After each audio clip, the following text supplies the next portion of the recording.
I'd like to welcome you to the Cult of Honesty. This is a night in which we will ask a handful of questions, that is to our panelists on Google Hangout.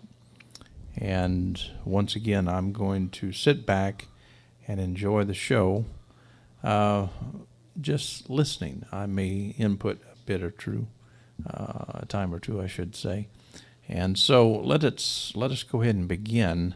We have several others that I think will join the Hangout. And please understand that this first question is not about theism or quote-unquote atheism.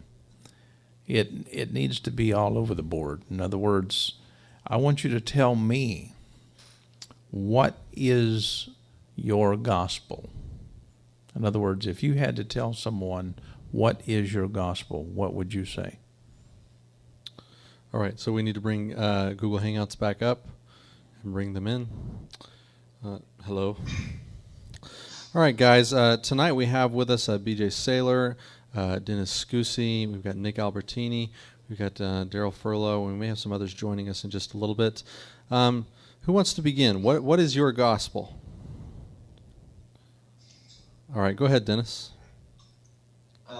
Be very short about it. You can take a little bit of time. Your videos. Just switch off of him and switch back on, and it should bring his picture back up. Oh, sorry. Do I repeat that? No. Sorry. Go ahead, Dennis. Tell us what your gospel is.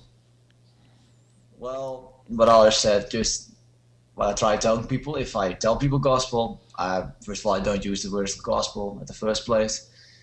What I do is just having good conversation and actually trying to sometimes, when it comes to that they're good enough, just the basics, and leave all the churchy stuff out of it. Just that they give a good feeling, and that they know that they're fine, that they can move forward without guilt or any fear. So. All right. I am going to go over to somebody who I think is going to have a very interesting answer to this question, and that is Nick. Nick, tell us what your gospel is. I don't know that I have an answer to the question. I mean, come on, try. Think outside the box. If I remember, gospel is Koine Greek for good news.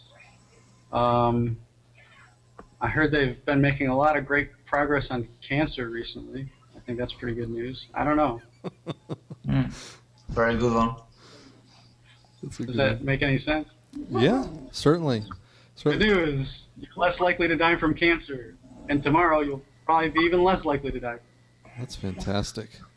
All right, Daryl, what do you got to say about all this? My gospel, I think, just what comes to my mind is a four-letter word. Uh-oh. L-O-V-E.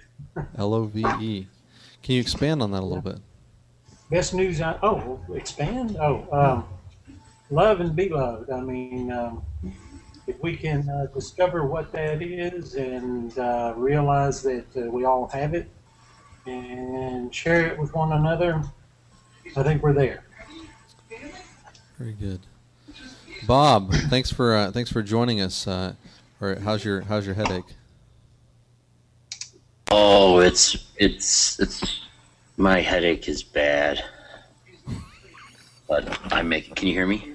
Yeah, we can hear you. Do you want your camera on? No, I guess I shouldn't. Yeah, well, it's up to you. Yeah, I'm here. Hey, we like the picture, Bob. Yeah, awesome. Turn the camera back on. Turn the camera back on, Bob. I'm here in the dark because my head is killing me. Wow. So I'm actually the light is the light of the Google screen on my face as I'm laying down. That's great. Tell us what your gospel is, Bob. What gospel? Is your gospel? Yeah, what's your gospel? You are awesome, lovely, and valuable, and present with the entire beingness of love in the universe. You just don't know it, but yeah. Bob's gospel is all about me. I feel very special. That's great. You are special. Do what now? You are special. Okay, I guess it's my turn. So I kind of go down the same road that that Nick went, which is to say that the original intention of the word gospel, as I have come to understand it, that is euangelion, is good news. And I was thinking today about what is my good news these days. If I could share one thing with somebody, what is it that I would choose to share? There was a day in my life when I thought that one thing that I should share is that Jesus Christ died for your sins, and I came to a place where I realized that what I was sharing was that that they were a really bad person, but that there was this human sacrifice that made them well. And I have since walked away from that. And I've gone through different versions of the gospel being about Jesus Christ, and I want to make it clear that I still think a lot about Jesus Christ, and I think that he set a great example of what love is, and he completely changed the game in his day, and we have a lot to be thankful for his life. But we live in a different time, and we don't live in a time when we can witness this great person face to face. I remember, I don't know how many times I have wished in my life that I could meet Jesus face to face and be able to talk with him and ask him questions. And it seemed so unfair that wasn't possible for me, but that it was for 12 other men and all the people of that day. But it's not possible for me, and I had to struggle with that. And I finally realized that Jesus is more than a person. He's a symbol. He's a symbol for me and for you. And I'm not discounting other great figures in this world who did great things and accomplished great things. But I'm talking about Jesus right now because the word gospel has such a connection to his story. But it's so when I look at Bob, or when I look at Daryl, or when I look at Alexa, thanks for joining us, and Christian, and Dr. Jones, and Matt and Ricky in the back, there is a profound sense in which I am looking at Jesus whenever they show the things that he showed, or the things that Martin Luther King showed, or the things that Gandhi showed, when they showed love, when they took another person who was not them and they treated them as if they were them. I am witnessing Jesus. I'm witnessing him in person. And that's the way I feel about it. And so the good news for me is no longer that, Jesus died for your sins and now you're going to go to heaven. But the good news is that we live in a world where we have all kinds of people around us that they're just like me. And if I want something good for me, I should do good for them. And I have that power. And we live in a world that is not out of our control, but it is in our control. And every one of us can do one thing or many things to make the world around us a better place for us and for our children. And I strongly believe in that message, and I think that that's the best news that I know of right now. I'm done. Pretty good news. Let's move on to our next question. I was sitting at the bayou. We have a couple of new people. Okay, excuse me. Go ahead. Jump in. So the question for the people just joining us, the question is, what is your gospel? And we were wanting to see if there were some creative answers, not just from theists, but from atheists as well. So there's a couple of new people that have joined us. Christian, welcome back. We're glad you can join us. What's your gospel? We can't hear you, Christian. Your microphone might be muted. All right. We'll come back to you, Christian. Alexa, and also Hi. BJ. We forgot all about BJ. BJ will come right back to you in just a moment. Alexa, tell us what your gospel is. Well, I guess I'd first have to ask how you guys are defining gospel. We're not. Okay, that helps. I guess that my gospel would be, like, I'm looking up on dictionary.com, because I mean, all I knew gospel to be was something that was taught as truth in church. Dr. Jones, would you like to add a little bit of definition, or? The term gospel comes from the Greek word euangelion, and in most cases it simply means good news.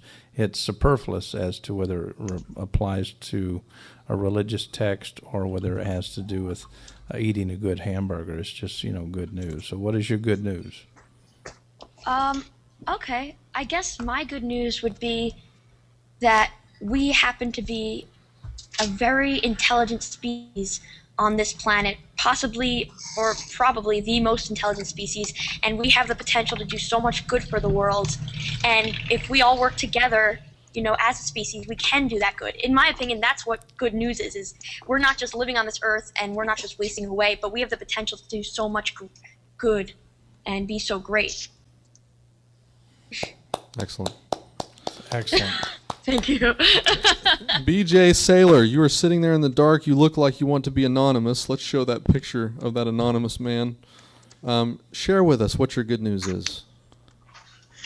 Well, I guess to put it simply, good news to me is at least the attainment or the ideal, and if possible, the demonstrative aspect of unconditional love, irregardless of the beliefs of another person or their lifestyle or their race or ethnicity, obviously their sexual orientation, any other thing that puts them a wedge between me accepting them as a human being and those other, things like that. And I believe that is something that is often not really expounded upon by even people who are humanists and people within theism or any other religion, is that type of unconditional love and acceptance of each other's, innate humanity is to be extended to even our most fierce and bitter enemies. And that is something that I think is really a component of that aspect of unconditional love that I really think is good, because it is all inclusive. And I think that would be my gospel, is to quote Aleister Crowley, is, and if it harm none, do what thou wilt. Love is the law. Love under will. And I believe that, along with obviously Jesus and several others, really sums it up for me of what I think good news is. Right on. Christian, have you fixed your microphone yet? Let's see. Do you hear me now? I do. Do you hear me now? I okay, do. Excellent. Tell me your gospel. All right. Okay, well, thank you for having me, and sorry for my lateness. Well, my gospel would be based on something very similar to what the gentleman just said previously about unconditional love. And even more broadly, I would say that nothing in this universe, from the beginning of time till the end of time, will be lost whatsoever, because God is love, and we are here to live life as human beings in a manner such as to reflect that unconditional love that God the Father has for us. And we are imperfect, however, the thing is, I think that he's long suffering and patient, and here on Earth there are many problems we see day in and day out. But I think just having the long-term global mindset of not one being lost at all whatsoever just provides me with a sense of joy and inspiration that unconditional love indeed wins and fear loses. That just is something that really inspires me day in and day out, and I think that's great news. There's no us and them. There's only one. We're all one with God, one with each other. We might not see it now, but I think in the global perspective, that's how I see it. What And thank you. about when Nick talks about us all being sucked into computers? Does fear lose even then? Good question. Very good question. Well, I mean, I haven't considered that so much because I don't. The reason why I haven't considered it as much is I don't see it as being extremely plausible. And the reason for this, I mean, it could be plausible for a segment of the population, but I don't think that there will be a great majority of the population that will go with the computational singularity. And so that's why I don't think it's such a big issue. Really, and I mean, I would hope that it would be voluntary if we're talking about the computational singularity that Nick that's quite enough. Before. So that's why. it may not be plausible, but it is no less terrifying. Dr. Jones, let's hand it over back to you. Indeed. Where are we going? We're going to move to the second question. My wife and I were at the beach together enjoying a conversation. We were watching the dolphins. The dolphins were very exciting. They came within maybe 5 to 10 feet of the shoreline trying to push fish upon the shore. And they had the ability to bring a lot of meaning into the context in which we were enjoying. And so the question tonight is it possible for theists and atheists to build a meaningful sense of community that is together? If so, what would be the first step?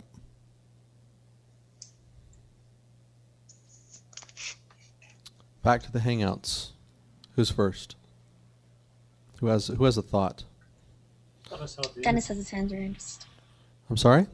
Say it. Oh, I saw Dennis's hand raised. Okay. Yeah. Go ahead, Dennis. First thing, probably have to happiness think